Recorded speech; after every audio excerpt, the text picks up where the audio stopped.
आज हम लोग बीपीएससी टीआरई का कट ऑफ कैसे बनता है और उसमें कैसे लोग बाहर हो जाते हैं, अंदर हो जाते हैं, किसी को मतलब कैसे एक मार्क्स समान मार्क्स रहता है तो फिर भी सिलेक्शन नहीं होता है और कैसा वेटेज रहता है, ये जानना आपके लिए काफी जरूरी है। जो कट ऑफ बनता है 1 to 5 में थोड़ा सा डिफरेंट होता है, 6 to 8, 9, 10, 11, 12 में डिफरेंट होता है।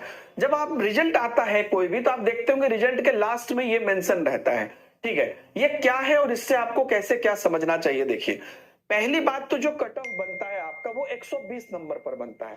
कई लोग इस चीज से मतलब जो है रूबरू नहीं है। 120 नंबर पर कट ऑफ बनता है। एग्जाम 150 की होती है, लेकिन जो 30 नंबर लैंग्वेज का है उस पे कट ऑफ नहीं बनता है। तो क्या उसका कोई रोल नहीं है? उसका दो बड़ा रोल है। कैसे है देख लीजिएगा। तो ये जो कट ऑफ मार्क्स है, ये आप देख रहे हैं, मान लीजिए कि 88 है। ये मैं अभी आपको 6 to 8, 9, 10, 11, 12 तीनों के लिए बता रहा हूं। तो आपका जो कट ऑफ मार्क्स 88 है, तो ये कैसे कहां से कैलकुलेट हुआ? आप जानते हैं कि एग्जाम 3 लेवल पर 3 तरह का होता है। मतलब एक तो 30 नंबर का जनरल पेपर, उसके बाद 30 नंबर का लैंग्वेज पेपर, उसके बाद 40 नंबर का जनरल पेपर, फिर उसके बाद आपका 80 नंबर का मेन पेपर। तो 80 + 40 ये 120 में टोटल आपको 88 नंबर आया, ये यहां पर कहना है। और मतलब 88 कट ऑफ गया, तो ये 120 नंबर पर टोटल कैलकुलेशन होता है, जिसका कट ऑफ आपको यहाँ पे मेंशन रहता है। कई बार 101, 102 भी उसके कट ऑफ चले जाते हैं, जैसे पिछली बार मैथ का चला गया था। तो ये हो गया आपको 88 नंबर कट ऑफ गया। अब ये 88 नंबर में बहुत लोगों का 88 नंबर ही रहता है मान लीजिए। तो 88 नंबर वाले भी अगर मान लीजिए कि 500 हजार विद्यार्थी है, तो उनमें किसका सिलेक्शन होगा? तब निकल कर आता है कि पार्ट थ्री इसको बोलते हैं, जो आपका अपना मेन पेपर है।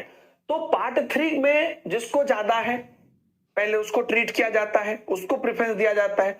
अगर आपका 2 व्यक्ति का 88 आ गया, अब पार्ट 3 में भी बराबर मार्क्स आ गया, तब ये देखा जाता है पार्ट 1। तो जो लैंग्वेज की हमने बात की ना कि सिर्फ क्वालिफाइंग होता है और उसका 120 नंबर में कोई जुड़ाव नहीं होता है, लेकिन जब ये दोनों सेम हो जाएगा तब ये देखा जाएगा कि जो लैंग्वेज का पेपर था उसमें किसको ज्यादा मार्क्स है ना। अगर एक विद्यार्थी को यहां भी सेम हो गया, यहां भी सेम हो गया, तो इसमें जिसको ज्यादा मार्क्स होगा उसको यहां पर शामिल कर लिया जाएगा।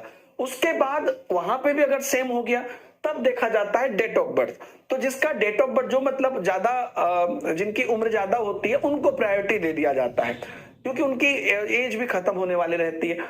और इसमें भी अगर जब सेम हो जाता है तब अल्फाबेटिकल देखा जाता है। हालांकि इतना पहुंचने में बड़ी दिक्कत है, यहीं तक काम हो जाता है, नहीं यहां तक भी सेम हो जाए तो अल्फाबेटिकली प्रेफरेंस दे दिया जाता है। तो ये पूरा प्रोसेस इस कट ऑफ का है। लेकिन वहीं पर अगर आप प्राइमरी की बात करिएगा, ध्यान से समझिएगा, अभी और भी चीजें बताऊंगा। प्राइमरी में क्योंकि टोटल जो एग्जाम होता है, एग्जाम का पैटर्न कुछ ऐसा होता है कि 30 नंबर का जनरल पेपर और 120 नंबर का आपका मेन पेपर होता है।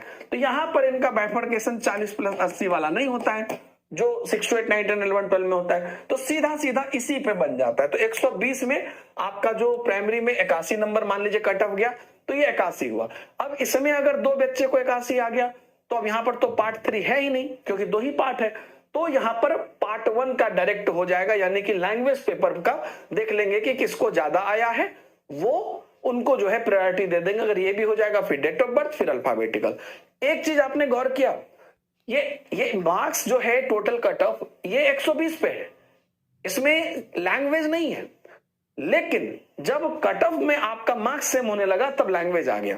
तो कहने का मतलब यह हुआ कि सिस्टम ऐसा बनाया है कि आपको अपना मेन पेपर पे भी ध्यान देना है, जनरल पेपर पे ध्यान देना है और लैंग्वेज पे भी ध्यान देना है। तो कहीं ना कहीं सबका रोल आ जाएगा।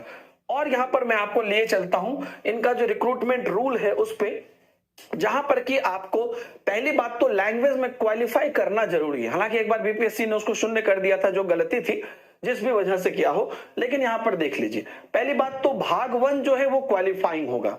ठीक है, तो इसमें आपको सिर्फ क्वालिफाई करना मैंडेटरी होता है भाग 1 में, चाहे आप 1 to 5 दे रहे हो, 6 to 8 दे रहे हो, 9, 10 दे रहे हो, 11, 12 दे रहे हो पूरा। आप जैसे कि भाषा जो है ये क्या है आपका, अंग्रेजी और हिंदी है, इसमें कम से कम 30% अंक लाना अनिवार्य है भाषा में। ठीक है, तो आउट ऑफ 30 आपका मान लीजिए कि 9 नंबर लाना अनिवार्य। 30 नंबर का भाषा है, 9 नंबर लाना अनिवार्य। पहले क्या होता था, 100 नंबर का अलग से भाषा होता था, लेकिन अब इसमें क्या है, इसी में मिला दिया गया है। तो आपका इसमें से 30% यानी कि 9 नंबर लाना अनिवार्य है। अब यहां पर देख लीजिए, भाषा 1 बस क्वालिफाइंग है, यानी कि कैलकुलेशन 120 नंबर पर ही होता है, भाषा पर नहीं होता है। लेकिन भाषा क्वालिफाई करना जरूरी है, और दूसरा कि जब नंबर सेम होगा तो भाषा भी पिक्चर में आ जाएगा। ऑब्जेक्टिव क्वेश्चन यहां पर आपको होगा, और प्रत्येक गलत उत्तर पर कोई भी आंसर नहीं कटेगा, 5 ऑप्शन रहेंगे, ये बात आप ध्यान रख लीजिएगा। जो मैंने भी बात बोला उसका मैं ऑफिशियल प्रूफ भी आपको दिखा देता हूं कि देख लीजिए लिखित परीक्षा में 1 मिनट, जो मेधा सूची है उसको वो यहां पर है, देख लीजिए। लिखित परीक्षा में कुल प्राप्तांक मतलब 6 to 8 9 10 11 12 का देख लीजिए, भाग 2 और भाग 3 के आधार पर आयोग सफल अभ्यर्थियों की औपबंधिक मेधा सूची बनाएगा, यानी कि 120 नंबर पर लिखित परीक्षा के कुल प्राप्तांक समान होने की स्थिति में चयनित भाषा वर्ग 3 भाग 3 का प्राप्तांक, और अगर वहां पर भी समान हो गया तो चयनित भाषा में जो है अंक स्थिति समान होने की स्थिति में भाषा जो भाग 1 है उसके प्राप्तांक को मेधा क्रम में लिया जाएगा, और यहां पर भी समान होने पर उम्र और उम्र में भी समान होने पर देवनागरी लिपि में जो है वर्णमाला के अनुसार नाम वाले उम्मीदवार को वरीयता दी जाएगी। तो ये हर एंगल से आप यहां पर समझ गए कि कैसे ये कट ऑफ बनता है।